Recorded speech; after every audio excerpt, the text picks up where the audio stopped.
Generasi milenials disebut-sebut akan menentukan arah masa depan. Ya, namun sejumlah pergeseran kebiasaan dan preferensi mereka membuat beberapa produk dan layanan sepi peminat hingga terancam punah.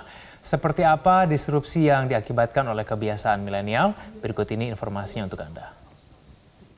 Hai millennials, bagi Anda yang lahir dari tahun 1980 hingga 2000-an, gimana rasanya disebut sebagai generasi masa kini penentu masa depan? Kalau saya sih bangga. Tapi sayangnya generasi ini disebut-sebut sebagai pembunuh berdarah dingin untuk sejumlah produk dan layanan. Ibaratnya dari yang sebelumnya eksis, sekarang sudah sepi peminat bahkan hampir punah. Di bidang olahraga contohnya golf. Olahraga yang satu ini mungkin diminati dan juga elit bagi para baby boomers atau yang lahir di tahun 60-an dan juga generasi X yang lahir di tahun 80-an. Tapi bagi millennials, olahraga itu yang paling penting murah, senang dan juga ngehits. Supaya bisa pamer dong di media sosial seperti ikut fun run, yoga, atau seharian di gym untuk membentuk otot. Tren dunia menunjukkan 10 tahun terakhir viewership ajang-ajang turnamen golf bergengsi turun drastis setelah mencapai puncaknya di tahun 2015. Tahun lalu bahkan turun drastis 75%. Porsi kalangan milenials yang menekuni olahraga ini juga sangat kecil, hanya 5% saja. Contoh lainnya adalah department store. Seiring dengan pergeseran perilaku dari millennials yang kini doyan belanja online, memaksa banyak brand tutup gerai.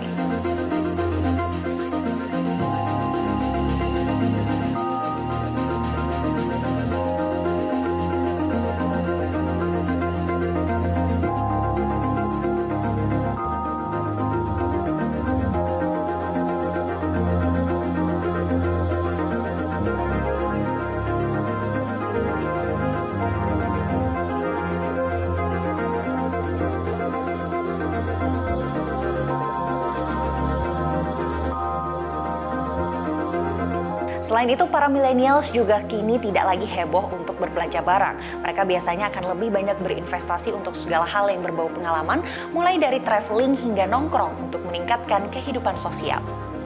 Pasar properti juga dibuat bingung dengan berbagai kebiasaan baru dari kaum millennials, terutama uber millennials. Kenapa? Karena mereka memiliki kecenderungan untuk menunda menikah, lalu kemudian menunda punya anak, sampai akhirnya mereka berpikir untuk menunda memiliki hunian. Belum lagi mereka cenderung untuk memilih sesuatu yang simple dan minimalis. Konsepnya pun berubah dari owning menjadi sharing. Tak hanya itu, tempat bekerja juga diprediksi akan dibunuh oleh kaum millennials. Seiring dengan maraknya startup yang berdiri, para millennials ini pun mulai enggan untuk disuruh datang ke kantor dari pukul 8 hingga 5 sore. Mereka akan lebih memilih untuk bekerja remote alias dari luar kantor dan juga flexible time. Belum lagi banyak yang memilih menjadi freelancer yang memungkinkan mereka untuk bekerja 3 hari di Bali, 3 hari di Jakarta, dan 3 hari di Thailand.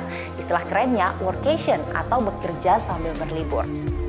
Itulah sederet kekhawatiran akan perubahan yang terjadi akibat pergeseran preferensi kaum millennials. Kalau mau bertahan, artinya perang inovasi didukung teknologi haruslah menjadi kunci. Dari Jakarta, Yunia Harsari, Adi Nugroho, Metro TV.